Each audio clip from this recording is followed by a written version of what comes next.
Hello friends, देखो last class में हम लोगों ने 2012 का सॉल्यूशन पूरा किया था, मतलब ऑब्जेक्टिव पार्ट का।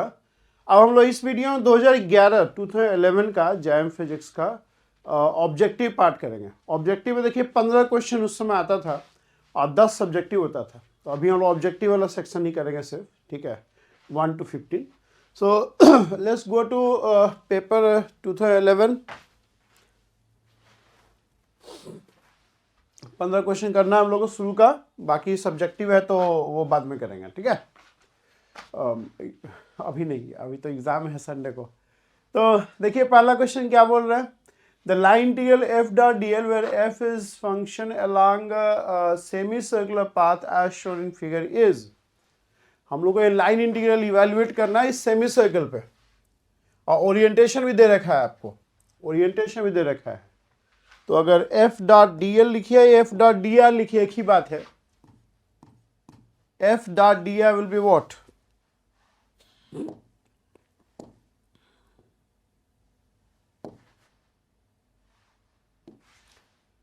F dot D are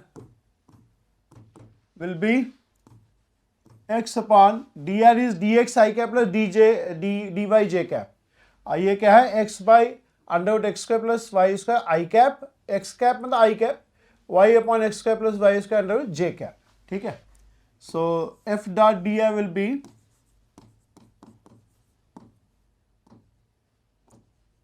dx and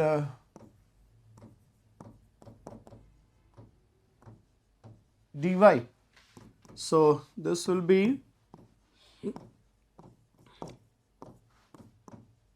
x dx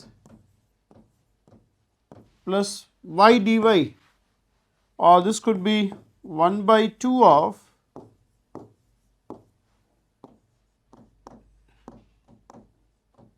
नहीं, so I can see it as f dot dr as d of something. So that means this function is conservative. This function is conservative. If f dot dr can be expressed as total differential of some function, then I can say f is a conservative function. In that case, the integral does not depend on the path joining a and b. So I can write this as, if I take this x square plus y square as t, if I take x square plus y square as t, then this will be under root t. So dt by under root t का dt by under root t का को हम लोग कैसे लिख सकते हैं, हम लोग ऐसा लिख सकते हैं, it is d of, नहीं ऐसे लिख सकते हैं ना, you know this,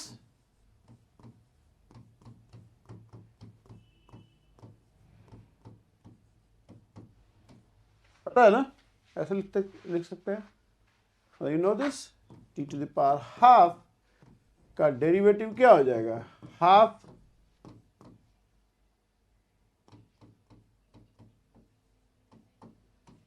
right. So F dot D R is simply, D R लिखिए, डी एल लिखिए, हम डी आर लिखते हैं तो हमको डी आर लिखने का आदत है। So this is nothing but, or this can be, the integral will be simply,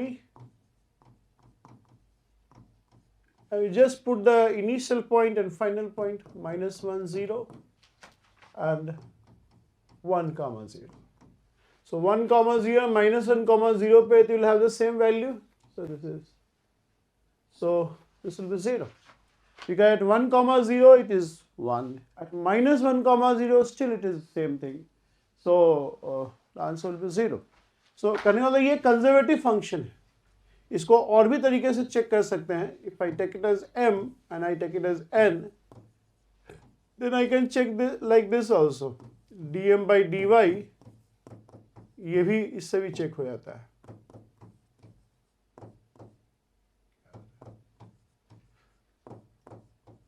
ऐसे भी चेक हो जाता है, ठीक है।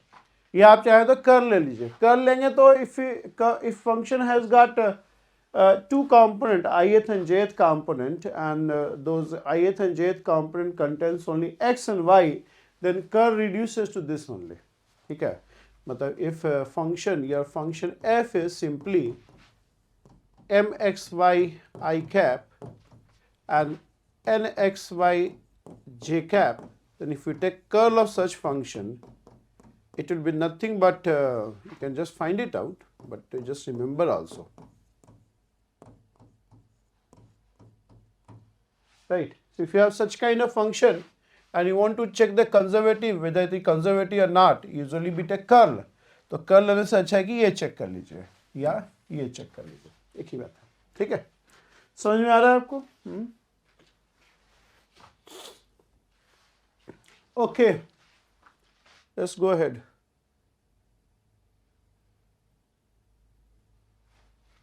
ये देखिए सेकंड क्वेश्चन क्या बोल रहा है.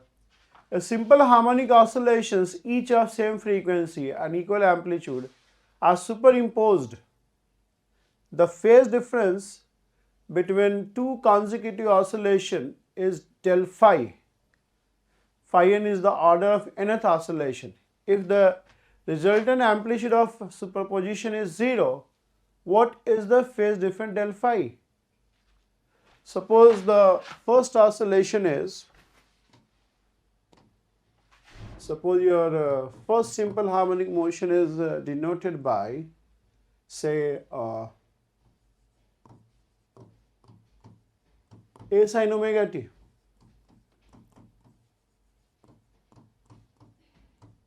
Second is having psi 6 will be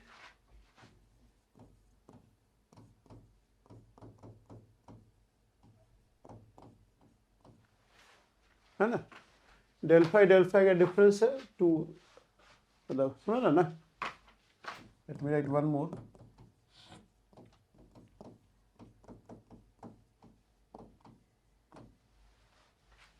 So on superposition,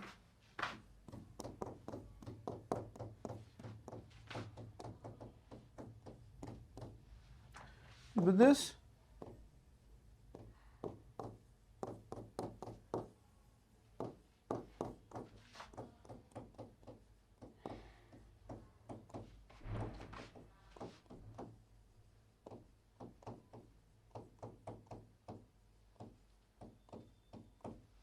like this. So sum क्या होगा? You know the formula, sin A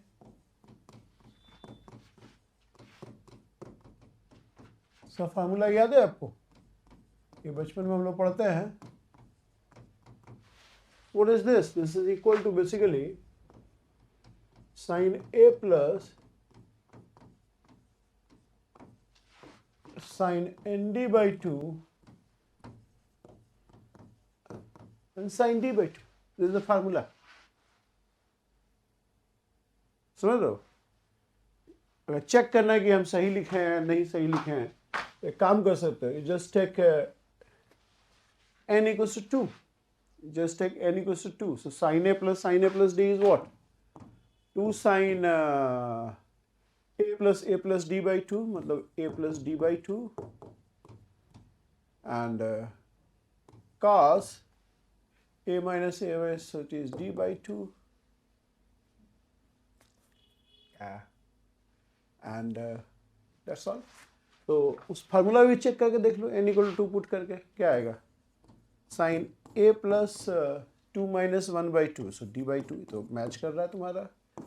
ये हो जाएगा sin d, ये हो जाएगा sin d by 2.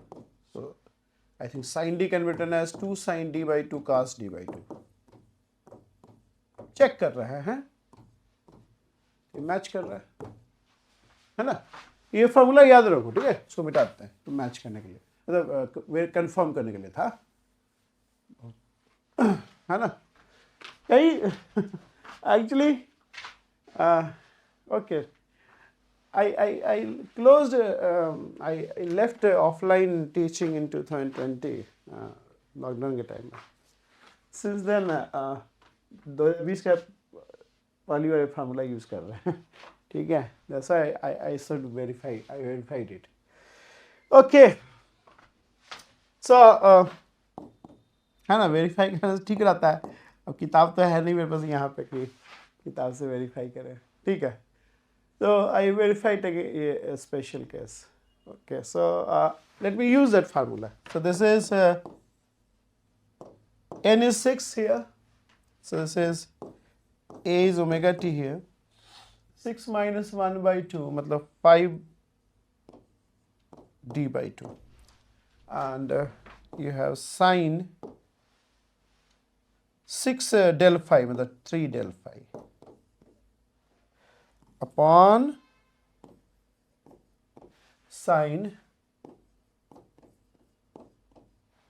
and this is 0. Question says this. That means this will be 0. ये तो टाइम का फंक्शन है. So this will be 0. This superposition of psi 1, psi 2, psi 3, psi 6 is always 0. So always 0 मतलब this has to be 0. ये तो always 0 नहीं होगा, तो टाइम वेयरिंग है. ये टर्म 0 होगा फिर. So you know sine or you can say is pi, right? So del phi is pi by 3. So this will be the answer. ये आंसर हो जाएगा. ठीक है, 2 का आंसर बी हो जाएगा. 2 का आंसर बी हो जाएगा. Okay, getting a point.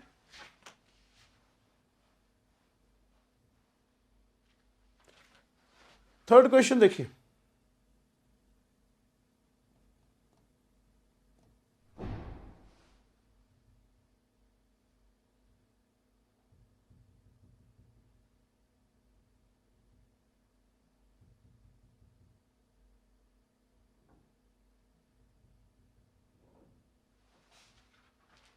ये देखो question number 3. The question says a particle of mass m is moving in a potential is given by this, where omega naught a are positive constant. The angular frequency of small oscillation for simple harmonic motion of particle about a point of stable equilibrium is stable minimum potential of the point of stable equilibrium. ऐसे बोलिए. Stable का मतलब ये होता है कि potential energy minimum होगा वहाँ पे.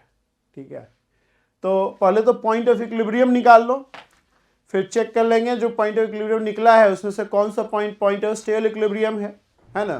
तो पॉइंट ऑफ इक्विलिब्रियम कैसे निकालते हो आप? How do you find the point of equilibrium? Point of equilibrium means where the force acting on the particle is 0.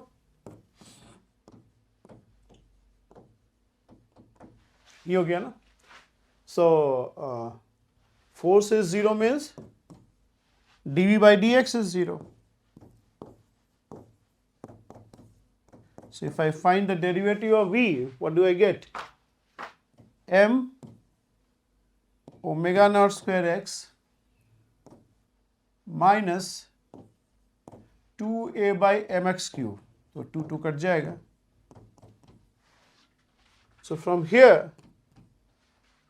we get what? x4 equals to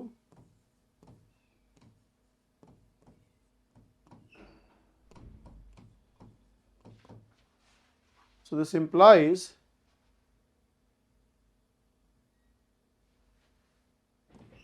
plus minus a by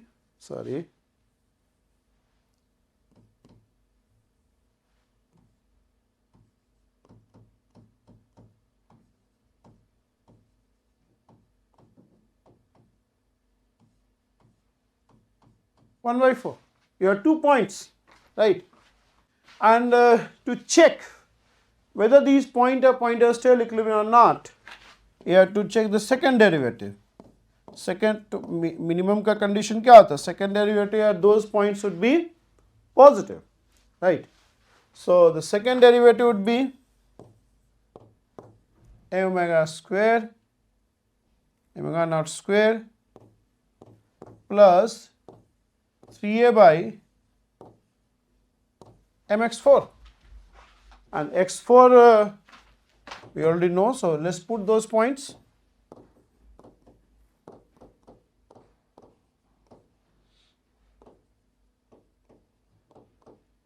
So let's put these points. This is m omega naught square, x4 put करेंगे तो यह आ जाएगा a upon,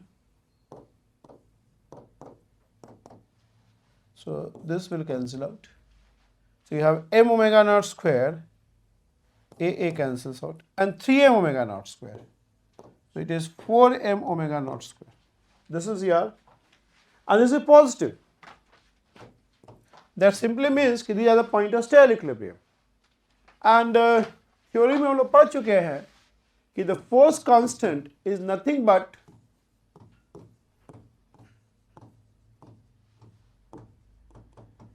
at the point of stale equilibrium.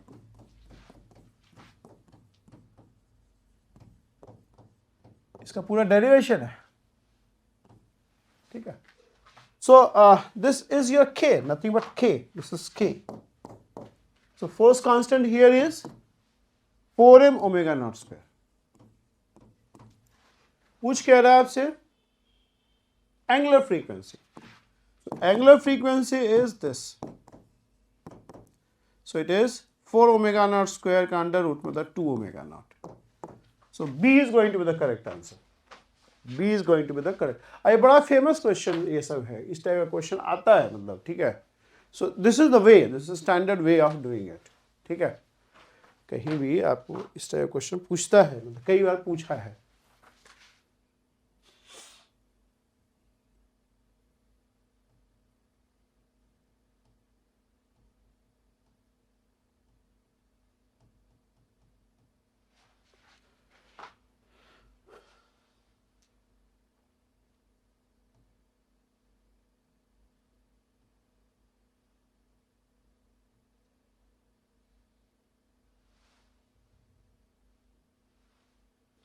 क्या पूछ रहा है इसमें, तो बहुत बड़ा है, एक पेज में आ नहीं रहा है ये.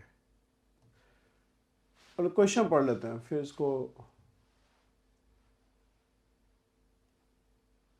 देखो क्या बोल रहा है. Both is intensity of 3 different light beams passing through analyzer is found to vary as shown in figure. अच्छा ठीक है. Identify the option giving the correct state of polarization. ठीक है. यहाँ पे देखो क्या आ रहा है. The intensity is coming out to be 0.5 of the initial intensity. मतलब जो incident beam था उसका 0.5, 50% आ रहा है. ये दो केस में होता है. ये सर्कुलरली पोलराइज में भी होता है और ये अनपोलराइज में भी होता है. तो ये आपका अनपोलराइज में भी आधा बाहर निकलेगा, ठीक है. और सर्कुलरली पोलराइज में ये केस होता है, कांस्टेंट इंटेंसिटी रहता है एनालाइजर के बाद. और तो ग्राफ 1 कैन बी सर्कुलरली और अनपोलराइज्ड. ये देखो क्या हो रहा है. Here the intensity has got a maxima and zero minima. तो ये आपका प्लेन पोलराइज होगा. क्यों? क्योंकि जब आपका एनालाइजर का पास एक्सिस फील्ड वाइब्रेशन के अलोंग होगा तो आपका मैक्सिमम इंटेंसिटी निकल के आएगा.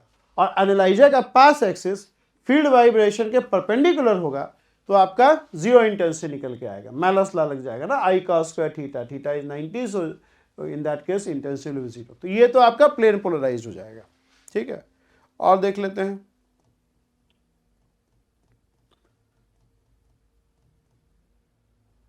ये देखिए यहां क्या है, इंटेंसिटी वेरी कर रहा है. इसका मैक्सिमा है, मिनिमा है, और मिनिमा जीरो नहीं है. तो ऐसे केस में आपका this will be elliptically polarise. पढ़ लीजिएगा action of half wave plate on quarter wave plate on plane polarise light, ठीक है. तो थर्ड तो इलिप्टिकली पोलराइज हो जाएगा. तो मतलब सेकेंड वाला प्लेन पोलराइज होगा, ये इलिप्टिकली पोलराइज होगा. पहला वाला सर्कुलरली या अनपोलराइज हो सकता है. अब चेक करो पहले थर्ड वाला, देखो किसमें सही दिया हुआ है. थर्ड वाला तो इलिप्टिकली पोलराइज्ड है, तो इलिप्टिकली पोलराइज इन दोनों में है, ठीक है. और सेकेंड वाला प्लेन पोलराइज है या लीनियरली पोलराइज, एक ही बात होता है. सो सेकेंड वाला प्लेन लीनियरली पोलराइज है, इलिप्टिकली पोलराइज. और फर्स्ट वाला अनपोलराइज है, सर्कुलरली पोलराइज होता है. तो ये सही है. तो बी ऑप्शन सही है. पहला वाला में दोनों केस बन सकता था, लेकिन सेकेंड और थर्ड तो यही है ना. सेकेंड और थर्ड तो यही है. So B will be the correct answer. B is going to be the correct answer. All right.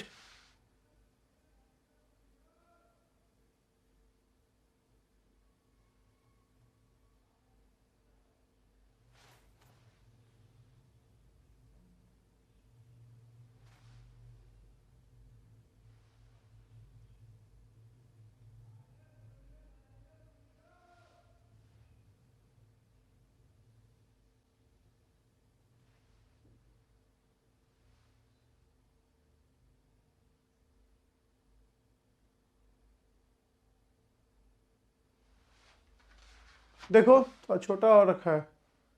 Which are following does not satisfy Boolean expression A B bar plus A bar B.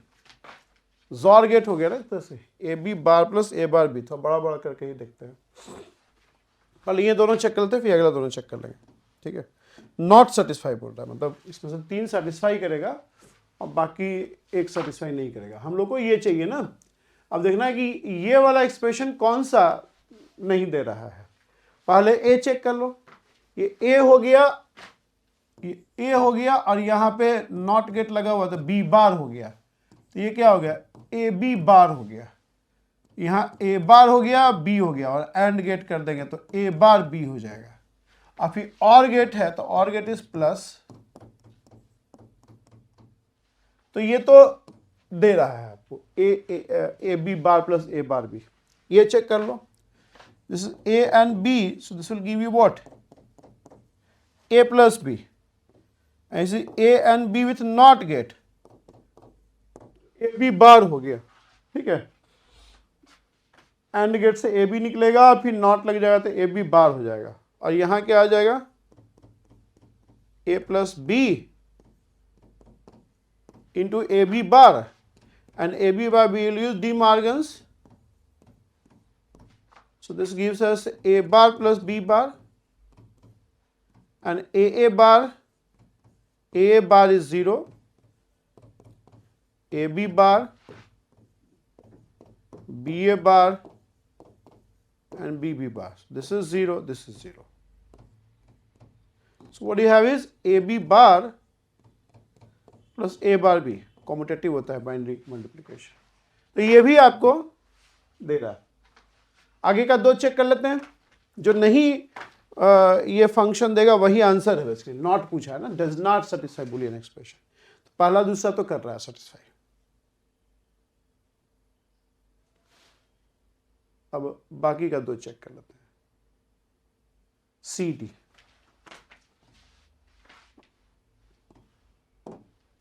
देखो ये हो गया ए और ये B और and gate है, ए plus B हो जाएगा। और यहां क्या हो गया, ए बार बी बार, तो हो जाएगा ए बार प्लस बी बार। ये तो अभी पीछे यही किए थे ना हम लोग, यही आएगा ना, ये तो आ ही रहा था, ये तो आ ही रहा था ना। ए बी बार, ए बार और बी बार 0 हो जाएगा, ये भी सही आ रहा है, ठीक है। यही आंसर होगा ऑफ कोर्स। ये ए है कि 3 तो सेटिस्फाई कर रहा है, ये जगह ए बार बी बार, और ये आ जाएगा ए बी, तो ये सेटिस्फाई नहीं कर रहा है, ठीक है। तो यही आपका आंसर है, डज नॉट सेटिस्फाई बोल रहा है ना। D will be the answer, ठीक, D will be the answer.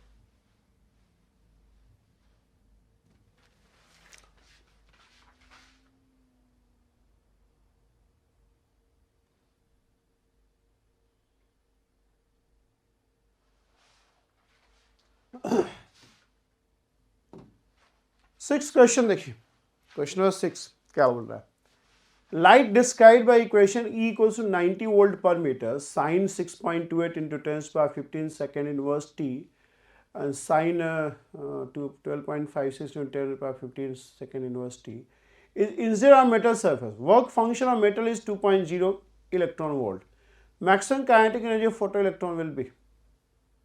ये पीछे भी क्वेश्चन था, 1-2 साल पहले वाला किए थे जो। एक तो इसमें दो फ्रीक्वेंसीज हैं, ठीक है। एक फ्रीक्वेंसी ये है, एंगुलर फ्रीक्वेंसी ऑफ कोर्स ये है, ओमेगा है, और एक फ्रीक्वेंसी ये है। तो के क्या होता है, के max is H new minus work function. तो जो हायर एच न्यू, जिसका न्यू हाई होगा, वो ज्यादा के मैक्स देगा आपको, ठीक है। तो ये वाला अधिक देगा, ये वाला ज्यादा के देगा ना आपको, है ना। तो इसी का हम लोग मैक्सिमम के निकाल लेते हैं इस केस में, जब 12.56 होगा। So omega is what, 12.56 into 10⁻15। सो अगर ये तो एंगुलर फ्रीक्वेंसी हो गया, हर्ज में क्या हो जाएगा, omega upon 2 pi. So this will B 12.56 into 10 to the power 15 upon 2 pi is 6.28. So 6.28 दुगना है तो ये हो जाएगा 2 into 10 to the power 15. ठीक है, और energy of the instant photon क्या हो जाएगा, एच न्यू. इसको हम लोग को कन्वर्ट करना है इसमें ईवी में. So H is 1.38 into 10 to the power minus 23 and nu is 2 into 10 to the power 15 and अगर EV में कन्वर्ट करना है तो we have to divide by this number, right?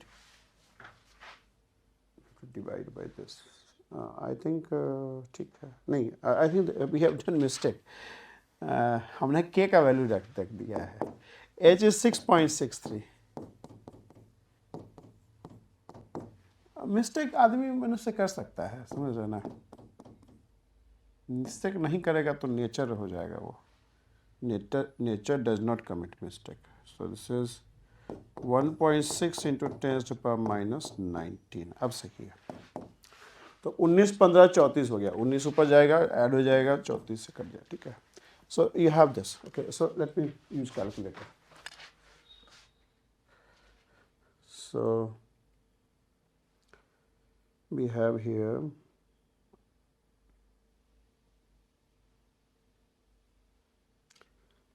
6.63 गुने 2 भागा 8.2875. So K max will be minus work function. Work function is 2. So it will be 6.2875. ये answer है. C will be the correct answer. C will be the correct answer. ठीक? Okay.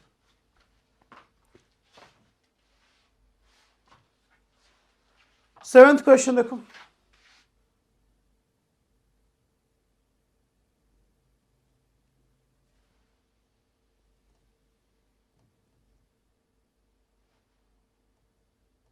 क्या बोल रहे हैं? A gas of molecular mass m is at temperature T. If it obeys Maxwell-Boltzmann velocity distribution, average speed of the molecule is. ये तो जानते हैं हम लोग. डेरिवेशन तो आप कर सकते हो, बुक से देख सकते हो. डेरिवेशन भी इजी है. देखो 3 वेलोसिटी होता है, उसको आपको पता होना चाहिए. VRMS is 3 kT/m. एक हो गया मोस्ट पावर वेलोसिटी, सब याद रखो expression. And V average is 8 kT/m. Must remember this. But they are easy to derive also. D will be the answer. ठीक है, ये सब याद रखिए. तो 10+2 में भी पढ़ते हैं हम लोग. ये सब हम लोग 10+2 में भी पढ़ते हैं.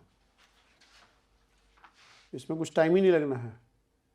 हाँ, मैक्सवेल बोल्ट्जमैन डिस्ट्रीब्यूशन के बजाय कुछ और डिस्ट्रीब्यूशन दे दिया होता है, फिर निकालना पड़ता है हम लोग को. हाँ, 8 देखिए, क्वेश्चन नंबर 8.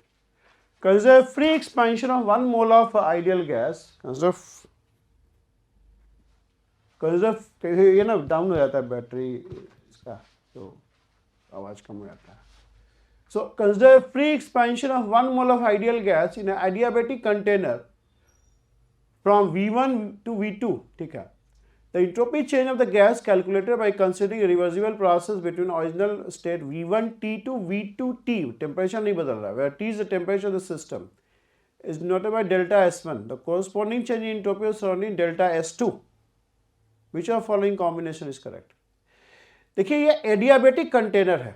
एडियाबेटिक कंटेनर का मतलब है कि इसका सराउंडिंग से कोई भी हीट एक्सचेंज नहीं होगा. Means surrounding is neither going to lose any heat nor going to get any heat. ना तो सराउंडिंग में कोई हीट जाएगा ना वहां से आएगा. ठीक है, तो सराउंडिंग का इंट्रोपी तो चेंज नहीं होगा. तो delta S2 will be 0. Surrounding का तो इंट्रोपी चेंज नहीं होगा. सिस्टम का देख लेते हैं.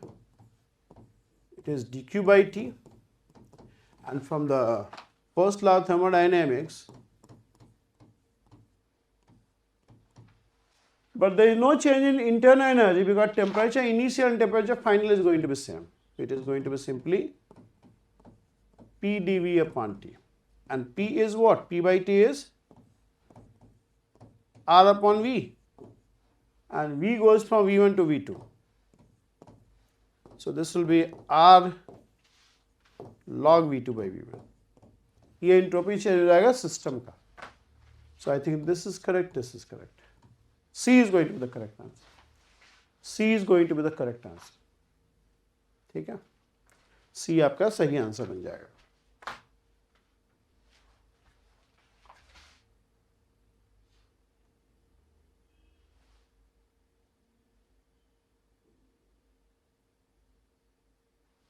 नवा क्वेश्चन देखिए, 9th question. Equipotential surface corresponding to particular charge distribution are given by this, where VI are constant. The electric field is, see, electric field is basically, ये equipotential surface है, electric field is nothing but minus or del V, right? And this is your V. So इसका अगर, and del is what? Del is the gradient operator.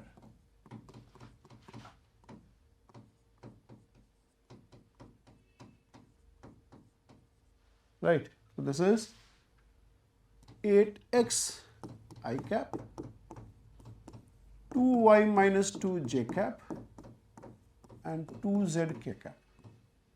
इसको origin पे निकालना है ना. So at origin this will be, sorry, with minus sign also. Minus sign also. This is, ये तो origin पे खत्म हो जाएगा, ये बच जाएगा. माइनस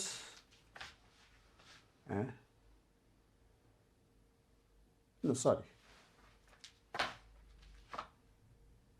ऑरिजिन पे ये -2 हो जाएगा, ये तो 0 हो जाएगा, -4 हो गया और एक और माइनस साइन शुरू में है तो 4j कैप हो जाएगा. 4j cap. This is going to be the answer. समझ में आ रहा है जी? माइनस साइन भी है ना, माइनस डेल वी, तो ये सब 0 हो गया आपका और -4 यहाँ से निकला, एक और माइनस साइन है. ठीक है, सिंपल क्वेश्चन है, फार्मूला बेस्ड.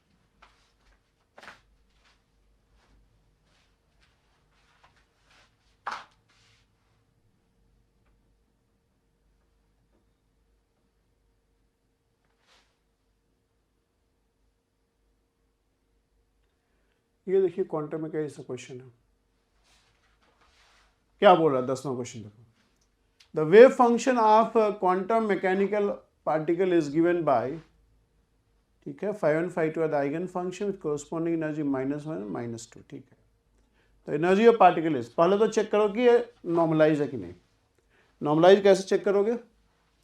नॉर्मलाइज चेक करने का तरीका है कि आप इसका जो है ना, इसका स्क्वायर करो, इसका स्क्वायर करो, स्क्वायर करके देखो 1 आ रहा है कि नहीं. ठीक है, मतलब इसको केट वेक्टर के टर्म से ऐसे लिखा जाता है, 3/5 5 1 एंड 4/5.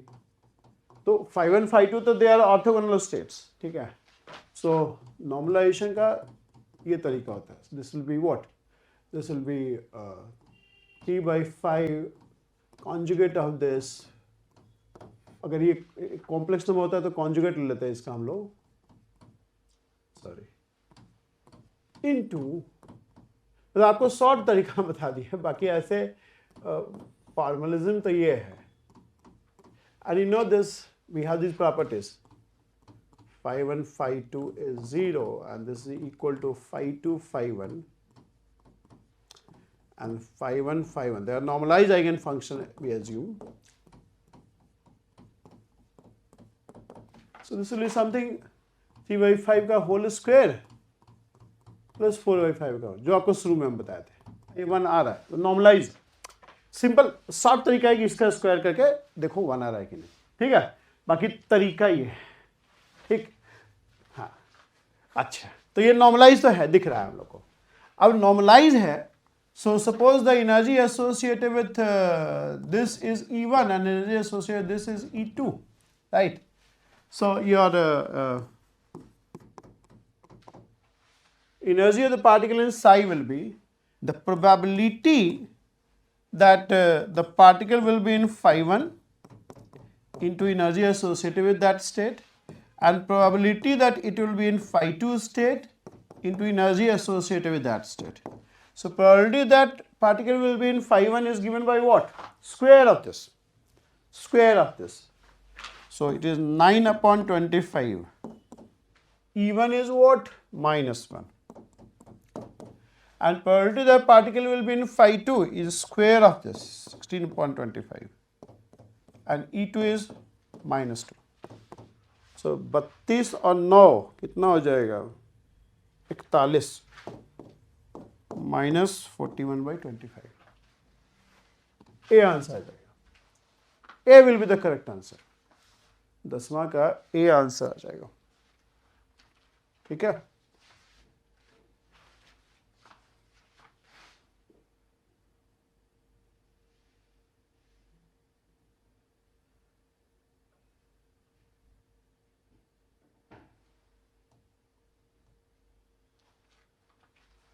ये देखिए 11th 5 क्वेश्चन और रह गया है, कर लेते हैं इसको भी. The raindrop falling vertically under gravity gather moisture from atmosphere at the rate given by dm by dt equals to kt square, where m is the instantaneous mass, t is the time, and k is the constant. Okay. The equation of motion of raindrop is given by this. If the drop start falling at t equal to 0 with zero initial velocity and initial mass m naught equal to 2 gram, k is 12 gram per centimeter cube and g is 1000 centimeter per second square. Velocity of drop after 1 second is. तो हम लोग को पहले velocity as a function of time निकालना पड़ेगा ना. You have to find velocity as a function of time. आपको mass as a function of time यहाँ से मिल जाएगा कि initial mass भी दे रखा है. इस इक्वेशन को सॉल्व करिए. क्या आ जाएगा? dm equals to kt square dt. इसको इंटीग्रेट कर दो. At t equal to 0, what is the mass? Gram CGS unit में ही रहने दो. Mass is 2 gram. And at time t, suppose the mass is m. So this will be m minus 2 kt cube by 3. So mass as a function of time is this. Right? ऐसे आ जाएगा. इसमें सब put कर low value. क्या आ जाएगा? dv by dt plus v by m dm by dt equal to g. dm by dt भी पता है हम लोग को. dm by dt is kt square. इसको पुट कर लो वैल्यू ना. k का वैल्यू भी पुट कर लेते हैं. k का वैल्यू क्या है? 12 ग्राम. ये हो जाएगा 2 प्लस 12/3 4 टी क्यूब. ये हो गया 12 टी स्क्वायर. तो इस इक्वेशन को फर्दर सॉल्व करेंगे हम लोग. ये आ जाएगा dv by dt and dm by dt upon क्या आ जाएगा? 1 by m. m is and dm by dt is 12t square. So this will come as what? 6t square. So it says 6t square equal to g. G is 1000. Right? So what is integrating factor? E to the power integral 6t square. So what do you find? जो numerator denominator है उसका derivative numerator है. 1 plus 2t cube का derivative लेंगे तो 6t square हो जाएगा. सो इन अ way this is, तो ऐसे 1 plus 2t क्यूब. इसका सोल्यूशन क्या होगा? Solution will be v into and integral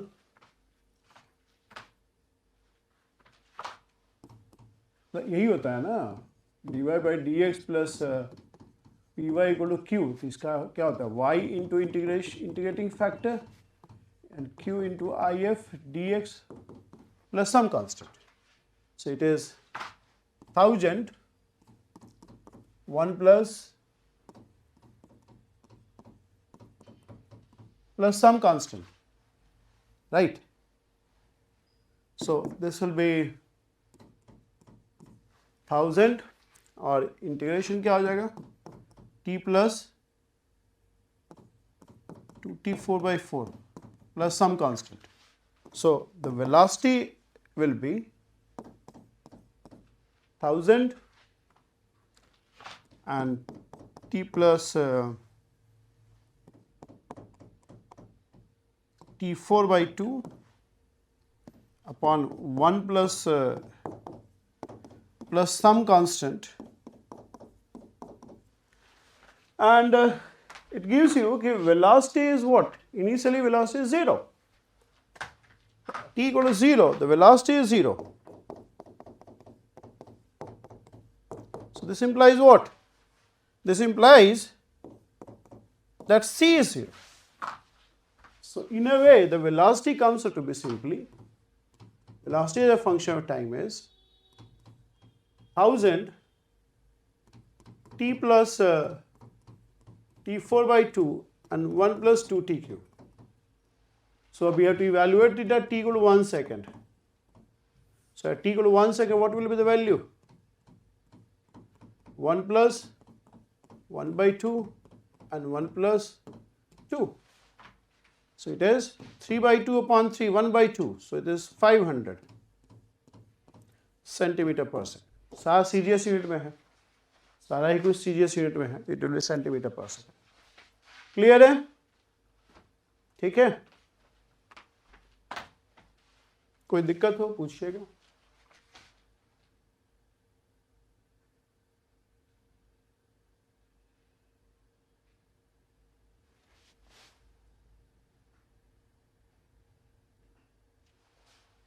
बारह नंबर क्वेश्चन देखो, 12th क्या बोल रहा है.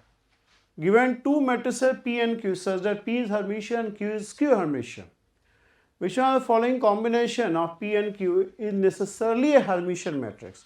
Hermitian क्या होता है? Hermitian matrix, if P is a Hermitian matrix, a Hermitian operator, matrix is also an operator. If P is Hermitian operator, then conjugate transpose of P must be P. Conjugate transpose is denoted by theta is P, and Q is Hermitian if conjugate transpose of Q is minus of Q.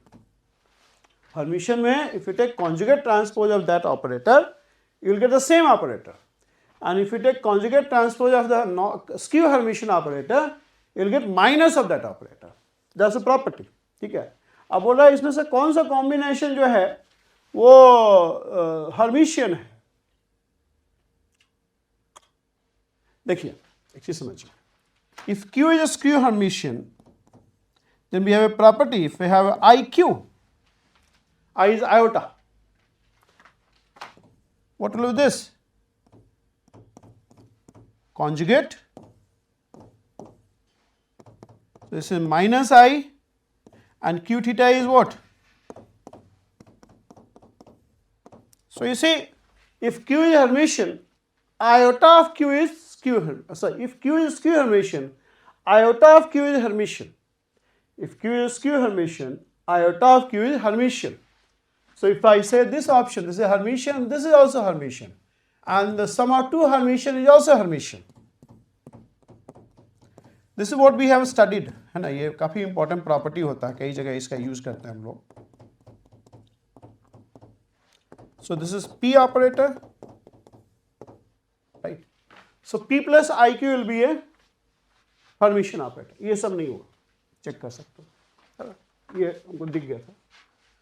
So you remember this thing. If Q is a skew Hermitian, iota of Q will be Hermitian. It's an important property, कई जगह use करते हैं हम लोग इसका. ठीक है, okay.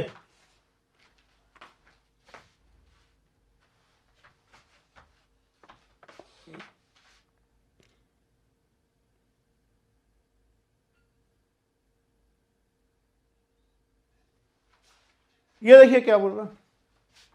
An X-ray diffraction experiment is carried out on a crystalline solid having FCC structure at room temperature. शुरू में FCC स्ट्रक्चर था. The solid undergoes a phase transformation on cooling to -20 degree centigrade. उस solid को हम लोग -20 degree centigrade तक ले गए कूल करके. ठीक है, रूम टेम्परेचर पे था, 298 रूम टेम्परेचर होता है, तो -20 degree 25 degree centigrade room temperature, तो उसको कूल करके -20 डिग्री सेंटीग्रेड पे ले गए. तो फेज ट्रांसफॉर्मेशन क्या है? It's orthorhombic structure with small decrease in unit cell length as compare to FCC unit cell length. Okay, FCC में देखो, FCC is A B C, मतलब जो क्यूबिक सेल है उसका लेंथ ब्रेथ हाइट सेम रहता है, लेकिन ऑर्थोरोम्बिक में length breadth height of the unit cell is different. Length breadth height of the in FCC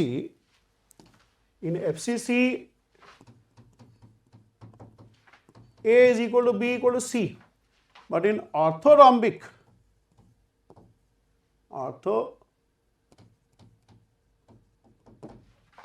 none of these are equal, they are all different. अब 311 line जो आया आपका, देखो XRD जो एक्सरे डिफ्रैक्शन एक्सपेरिमेंट है वो इस पे बेस्ड है ना, एन लैम्डा. ठीक है, तो अगर 311 देखेंगे तो DHKL in case of your FCC will be simply this. In general formula ये होता है, DHKL is basically A upon, or we write like this, 1 upon, formula ये होता है. बट FCC के लिए ये क्या हो जाएगा? आपका HKL दिया हुआ है, HKL क्या है? 311 है. तो for FCC your DHKL will be simply this. ABC is equal in FCC, so this will be A upon, and this will be simply A upon 3 3 9 1 10 1 11. But for orthorhombic, your DHKL will not be unique. DHKL का value जो है ना वो same नहीं रहेगा, समझ रहे हैं?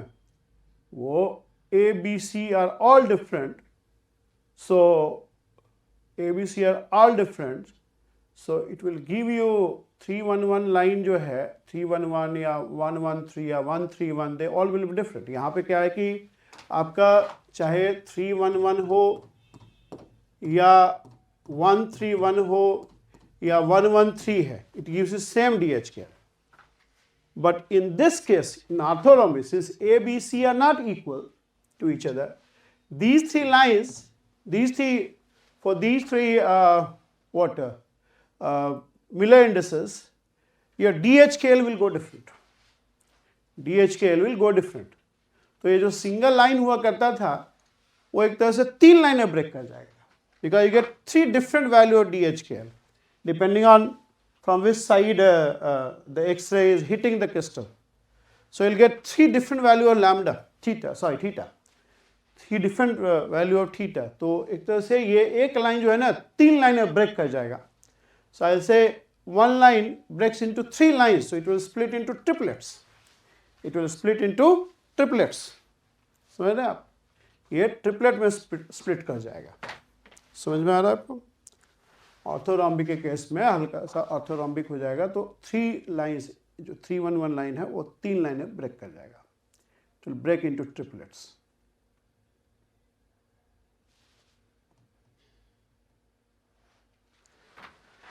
ये देखो क्या बोल रहा है 14th.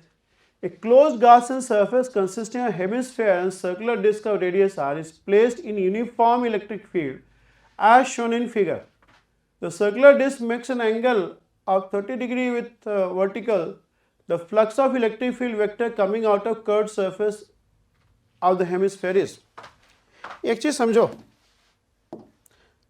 थ्योरी में मैंने आपको पढ़ाया होगा, the flux of electric field, इसका प्रूफ भी करवा रखा है मैंने, across to surfaces having the same bounding curve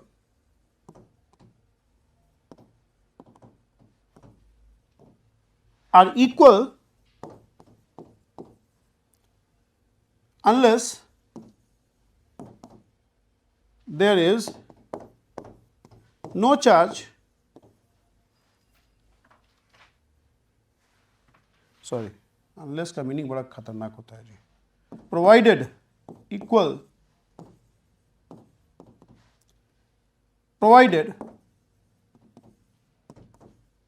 there is no charge enclosed in the across two surfaces, say S1 and S2, unless there is no charge enclosed in the region bounded by S1 and S2. मतलब अगर एक bounding curve ऐसे है और एक surface S1 है और एक सरफेस S2 है, and you have the electric field, then says electric field across S1 and S2 will be equal. Same boundary का मतलब उनका बाउंड्री सेम है, S1 S2 का बाउंड्री देखो सेम है. So electric field across S1 S2 is going to be equal if there is no charge enclosed in this region. ठीक है, इसका प्रूफ भी मैंने करवा रखा है थ्योरी में. ठीक है, तो इसी का हम लोग यूज कर लेंगे. यहां पे दो सरफेस है, एक आपका कर्व्ड सरफेस है, स्फेरिकल सरफेस, और एक आपका प्लेन सरफेस है, और यहां पे कोई भी चार्ज नहीं है क्योंकि जो इलेक्ट्रिक फील्ड लाइंस वो पैरेलल है. पैरेलल फील्ड लाइंस का मतलब charge is lying at infinity, so there is no charge here. यहां होता तो इलेक्ट्रिक फील्ड पैरेलल नहीं होता, पॉइंट चार्ज से कभी भी इलेक्ट्रिक फील्ड पैरेलल नहीं निकलता है. ठीक है, मतलब पैरेलल मतलब the charge source, the charge is lying at infinite distance, right, charge is lying at infinite distance. So if I take it as S2, then from that theorem electric field में तो एक condition भी होता है कि चलो कोई charge नहीं होगा. मैग्नेटिक फील्ड में तो वो भी नहीं हो सकता है क्योंकि मैग्नेटिक चार्ज होता ही नहीं है अभी तक. ठीक है, तो उसमें तो फ्लैट हम लोग लिख देते हैं, the flux of electric field across to surfaces having same bounding curve are equal because there is no magnetic charge till now, right? So the flux across S1 is equal to flux across S2. So flux across S2 we can calculate. Flux across S2 हम लोग calculate कर लेंगे. For S2, this is your n cap. This is your electric field. So this angle is what? Theta. Because ये ऐसे रहता है तो theta equal to 0, जितना टिल्ट करेंगे उतना एन कैप और ई के बीच में एंगल बनेगा. So this will be E cos theta DS and E is constant because is parallel lines, equidistant parallel lines denotes constant electric field. So this all theta is also going to be same everywhere. हमने S1 के cross क्यों नहीं निकाला? क्योंकि S1 के cross निकालते हैं तो थीटा सेम नहीं रहता, हर जगह पे अलग अलग होता है, इसलिए हमने प्लेन सरफेस के क्रॉस निकालना है. And we know that the flux across S1 and S2 is going to be same, integral ds. So it will be simply e cos theta and integral ds is surface area, so it's pi r square. Theta दे रखा है आपको, theta is 30, so cos 30 is √3/2. ठीक है, so this is a correct answer. B answer हो जाएगा, C D कुछ होगा बट B आंसर हो जाएगा. ठीक है, is it all right? So now we are into the last question. C D answer.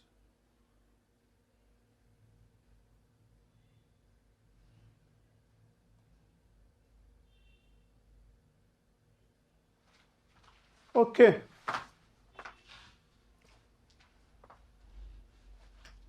ये क्वेश्चन देखिए 15वां. इन ए एक्सपेरिमेंट द रेजिस्टेंस, इसको बड़ा कर देंगे, In experiment, the resistance of rectangular slab of semiconductor is measured as a function of temperature. The semiconductor shows a resistance of 300 ohm at 200 Kelvin and 2 ohm at 250 Kelvin. Its band gap is, of course, in case of semiconductor, it shows behavior opposite to that of metals. Metals में तो resistance बढ़ता है ना temperature बढ़ाने पे, इसमें घटता है क्योंकि वैलेंस बैंड से इलेक्ट्रॉन जो चार्ज कैरियर्स और कंडक्शन में शिफ्ट कर जाता है टेम्परेचर बढ़ाने से. तो कंडक्शन बैंड में पॉपुलेशन बढ़ता है इसलिए कंडक्टिविटी बढ़ जाता है. कंडक्टिविटी बढ़ने के मतलब रेजिस्टेंस घटना. ठीक है. और resistance is given like this near room temperature. Resistance is given by e to the power Eg upon 2kT, where Eg is the band gap, energy band gap. K is the Boltzmann constant, T is temperature. Of course, temperature in Kelvin. So, if I talk about resistance at 200 Kelvin, then this is R naught. Sorry, if I just write like this, resistance at 200 Kelvin upon resistance at 250 Kelvin. So this will be what? R naught e to the power Eg upon 2 kT. So I'll put T equal to 200 Kelvin. So it will be 400 K upon, and if I put 250, it is 250 into 2, 500 K. Right. So R naught cancels out. What do we have here? R200 is 300 ohm. और यहाँ पे क्या है 2 ओम. और ये चला जाएगा तो एक्सपोनेंट ये आ जाएगा e to the power Eg by K 1 upon 400. This. So this will be 150. दोनों साइड log ले लो. Log 150 is log if base is not defined is ln basically. ये क्या आ जाएगा बताओ? 500 minus 400. अरे चलो ऐसे ही अभी लिखो. Right. So easy is what? Log 150 is log 15 plus log 10 दे रखा है. So it is 2.708 plus 2.303 Eg, and K is what? K का वैल्यू यार EV में भी होता है यार, वो शुरू में देना चाहिए इसको. एक बार मैं देख लेता हूँ ये दिया था कि नहीं. K का वैल्यू ना इलेक्ट्रॉन वोल्ट में भी आता है मार्केट में. हाँ दे रखा है. K का वैल्यू इलेक्ट्रॉन वोल्ट में मतलब पेपर में ही दे रखा था स्टार्टिंग में. याद भी रखो K का वैल्यू इलेक्ट्रॉन वोल्ट में होता है 8.617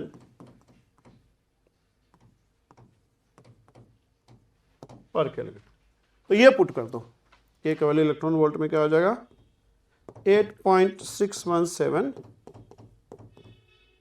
और ये क्या आ जाएगा भाई? 1/100 तो बाहर निकाल लो तो 1/,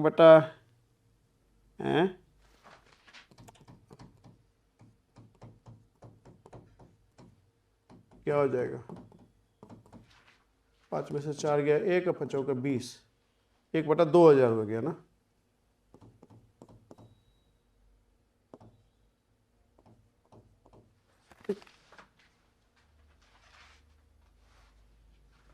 ऑलराइट. सो उसमें तो देखो कैलकुलेटर अलाउड नहीं था, बट हम लोग कैलकुलेटर यूज कर लेते हैं. ठीक है. हाँ देखिए क्या आंसर आएगा. 2.708. कैलकुलेटर अलाउड नहीं था तभी ऐसा वैल्यू दिया था, समझे.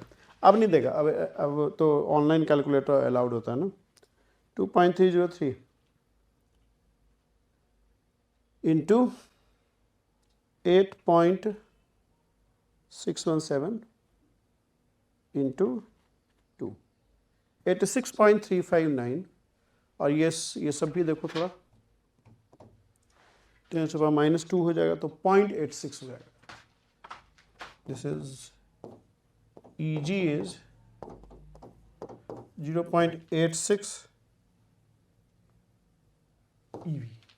8635 है ऐसे EV. ये आंसर है डी. एक आंसर मैच कर लेते हैं भाई. वीडियो दोबारा एडिट करना. हाँ ठीक है, सही आंसर है.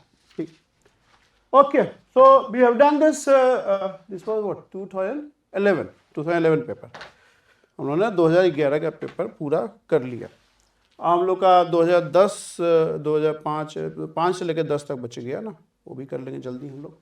ठीक है. So that's all for IIT exam 2011. Objective वाला पार्ट हम लोगों ने कर लिया 1 to 15. ठीक है. So next video we will do 2010. Till then thank you very much and have a good day.